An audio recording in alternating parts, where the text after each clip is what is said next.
The 36 Lessons of Vivec. Sermon 1 by Vivec. Book 1 of a series of words of wisdom relating to Vivec.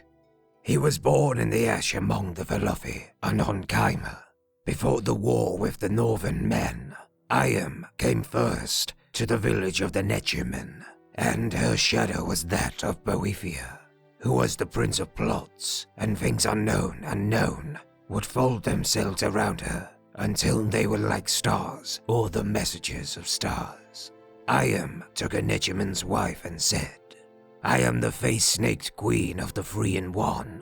In you is an image and a 7-syllable spell. Iam, I-Sevi, I-Vec, which you will repeat to it until mystery comes. Then Iam threw the Nechimen's wife into the ocean water, where dregs took her into the castles of glass and coral. They gifted the Nechimen's wife with gills and milk fingers, changing her sex so that she might give birth to the image as an egg. There she stayed for 7 or 8 months. Then Set came to the Nechimen's wife and said, I am the clockwork king of the 3-in-1. In you is an egg of my brother, sister, who possesses invisible knowledge of words and swords, which you shall nurture until the Hortator comes.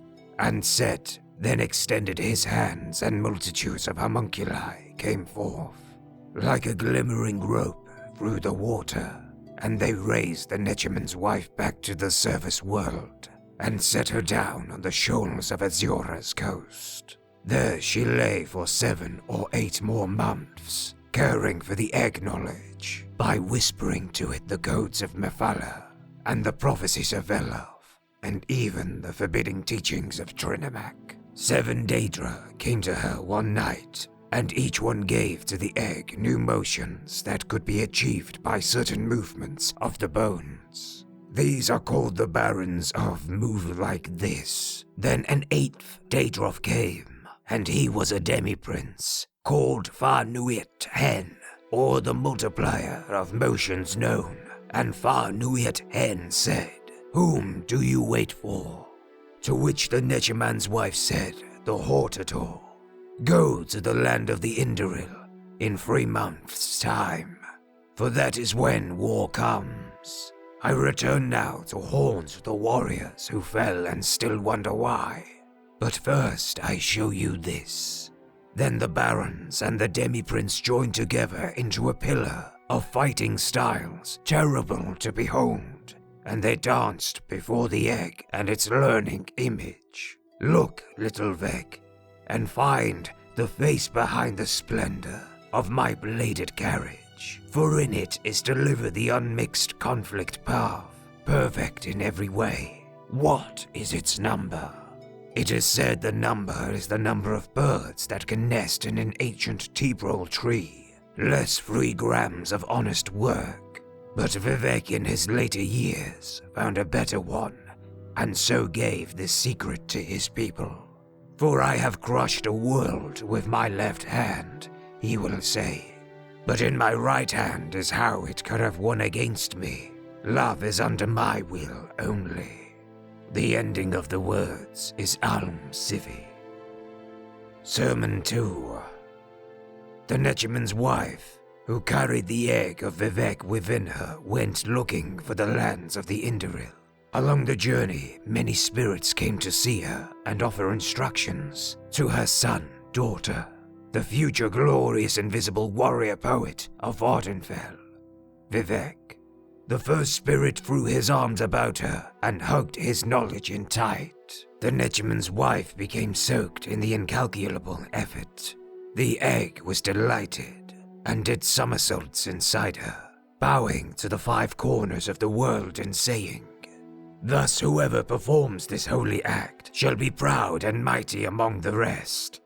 The second spirit was too aloof and acted above his station, so much that he was driven off by a headache spell. The third spirit, at Hathor, came down to the Nechimen's wife while she relaxed for a while under an emperor parasol. His garments were made from implications of meaning, and the egg looked at them 3 times The first time Vivec said, it means nothing. After looking a second time, he said, there might be something there after all. Finally, giving At-Hator's garments a sidelong glance, he said, amazing. The ability to infer significance in something devoid of detail. There is a proverb, At-Hator said. And then he left. The fourth spirit came with the fifth, for they were cousins. They could ghost touch and probed inside the egg to find its core. Some say Vivec at this point was shaped like a star with its penumbra broken off. Others that it looked like a revival of vanished forms. From my side of the family, the first cousin said, I bring you a series of calamities that will bring about the end of the universe. And from my side, the second cousin said, I bring you all the primordial marriages that must happen within them, each one. At this the egg laughed. I am given too much to bear so young. I must have been born before. And then the sixth spirit appeared, the Black Hands Mafala, who taught the Velothi at the beginning of days all the arts of sex and murder. Its burning heart melted the eyes of the Nechaman's wife, and took the egg from her belly with 6 cutting strokes. The egg image, however, could see into what it had been before in ancient times, when the earth still cooled and was not blinded. It joined with the Daedroth and took its former secrets, leaving a few behind to keep the web of the world from disentangling. Then the Black Hands Mafala put the egg back into the Nechaman's wife and blew on her with magic breath until the hole closed up. But the Daedroth did not give her back her eyes, saying, God hath 3 keys of birth, of machines, and of the words between. Within this sermon, the wise may find one of these keys. The ending of the words is ALMSIVI. Sermon 3. Being blind, the Nechaman's wife wandered into a cave on her way to the domains of House Induril.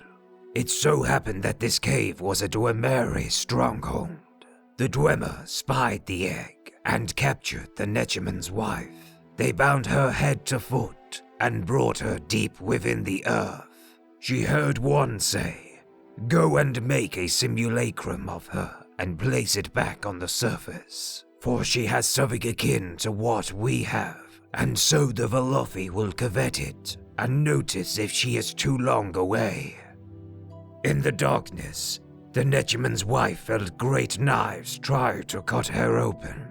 When the knives did not work, the Dwemer used solid sounds. When those did not work, great heat was brought to bear. Nothing was of any use, and the egg of Vivec remained safe within her. A Dwemer said, Nothing is of any use. We must go and misinterpret this. Vivec felt that his mother was afraid and so consoled her. The fire is mine. Let it consume thee, and make a secret door at the altar of Padhome in the house of Boethia, where we become safe and looked after. This old prayer made the Nechaman's wife smile and begin a deep sleep that when Dwemeri Atronox returned with cornet spheres and cut her apart, she did not awake and died peacefully. Vivec was removed from her womb and placed within a magical glass for further study. To confound his captors, he channeled his essence into love, an emotion the Dwemer knew nothing about. The egg said, Love is used not only as a constituent in moods and affairs, but also as the raw material from which relationships produce our later exasperations, regrettably fashioned restrictions, riddled laced with affections known only to the loving couple, and looks that linger too long. Love is also an often used ingredient in some transparent verbal and non-verbal transactions where, eventually, it can sometimes be converted to a variety of true devotions, some of which yield tough, insoluble, and infusible unions. In its basic form, love supplies approximately 13 drafts of all energy that is derived from relationships. Its role and value in society at large are controversial. The Dwemer were vexed at these words and tried to hide behind their power symbols. They sent their Atronachs to remove the egg image from their cave and place it within the simulacrum they had made of Vivec's mother. A Dwemer said, "We Dwemer are only aspirants to this that the Velothi have. They shall be our doom in this and the 8 known worlds: Nirn, Lacan, Arket, Fender, Kernt, Akat, Mara, and Junal. The secret to doom is within this sermon. The ending of the words is ALMSIVI. Sermon 4. The simulacrum of the Netraman's wife who carried the egg of Vivec within it went back to looking for the lands of the Indoril. Along the journey, many more spirits came to see it and offer instructions to its son, daughter, the future glorious invisible warrior poet of Vardenfell, Vivec. A troop of spirits called the Lobbyists for the Coincidence Guild appeared. Vivec understood the challenge immediately and said, "The popular notion of God kills happenstance." The head of the Lobbyists, whose name is forgotten, tried to defend the concept's existence. He said, saying something at the same time can be magical. Vivec knew that to retain his divinity, that he must take a strong argument against luck. He said, "Is not the sudden revelation of corresponding conditions and disparate elements that gel at the moment of the coincidence one of the prerequisites to being, in fact, coincidental? Synchronicity comes out of repeated coincidences at the lowest level. Further examination shows it is the utter power of the sheer number of coincidences that lead one to the idea that synchronicity is guided by something more than chance. Therefore, synchronicity ends up invalidating the concept of the coincidental, even though they are the symptomatic signs that bring it to the surface. Thus, was coincidence destroyed in the land of the Velothi. Then, an old bone of the earth rose up before the simulacrum of the Netraman's wife and said, "If you are to be born a ruling king of the world, you must confuse it with new words. Set me into pondering." "Very well," Vivec said. "Let me talk to you of the world, which I share with mystery and love. Who is her capital? Have you taken the scenic route of her cameo? I have, lightly, in secret, missing candles, because they are on the untrue side, and run my hand along the edge of a shadow, made from 103 divisions of warmth, and left no proof." At this, the old bone folded unto itself 20 times, until it became akin to milk, which Vivec drank, becoming a ruling king of the world. Finally, the Chancellor of Exactitude appeared, and he was perfect to look upon from every angle. Vivec understood the challenge immediately and said, "Certitude is for the puzzle box logicians and girls of white glamour who harbor it on their own time. I am a letter written in uncertainty." The Chancellor bowed his head and smiled 50 different and perfect ways, all at once. He pulled the astrolabe of the universe from his robe and broke it in half, handing both halves to the egg image of Vivec. Vivec laughed and said, "Yes, I know. The slave labor of the senses is as selfish as polar ice, and worsens when energies are spent on a life others regard as fortunate. To be a ruling king, I will have to suffer much that cannot be suffered, and to weigh matters that no astrolabe or compass can measure. The ending of the words is ALMSIVI. Sermon 5. Finally, the simulacrum of the Netchman's wife became unstable. The Dwemer in their haste had built it shoddily, and the ashes of Red Mountain slowed its golden tendons. Before long it fell on its knees beside the road to the lands of the Indoril and pitched over, to be discovered 80 days later by a merchant caravan on its way to the capital of Veloth, Anon, Almalexia. Vivec had not been among his people all the days of his pre-life, so he stayed silent and let the Chimera in the caravan think that the simulacrum was broken and empty.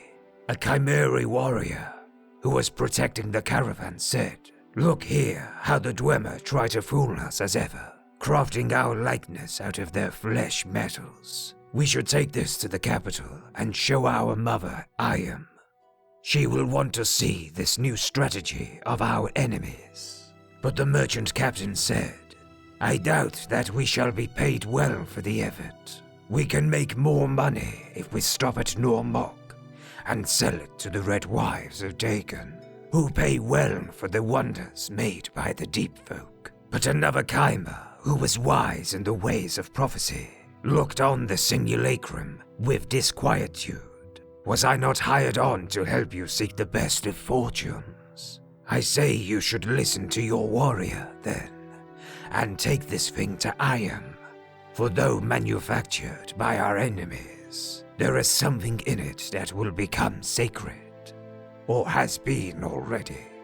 The merchant captain took pause then, and looked on the simulacrum of the Netchman's wife and, though he heeded always the advice of his seers, could do no more than think of the profits to be made at Normok. He thought mainly of the Red Wives' form of recompense, which was four-cornered and good wounded, a belly magic known nowhere else under the moons. His lust made him deny Ayam his mother. He gave order to change course for Normok. Before the caravan could get underway again, the Chimeri warrior, who had counseled a passage to the capital, threw his money to the merchant captain and said, "I will pay you thus for the simulacrum and warn you, war is coming with the shaggy men of the north, and I will not have my mother Ayam at uneven odds with one enemy while tending to another." "Nerevar," the merchant captain said, "this is not enough. I am triune in my own way, but I follow the road of my body and demand more." Then Vivec could not remain silent anymore and said into Nerevar's head these words, "You can hear the words, so run away. Come, Hortator, unfold into a clear unknown. Stay quiet until you have slept in the yesterday, and say no elegies for the melting stone." So Nerevar slew the merchant captain and took the caravan for his own. The ending of the words is ALMSIVI.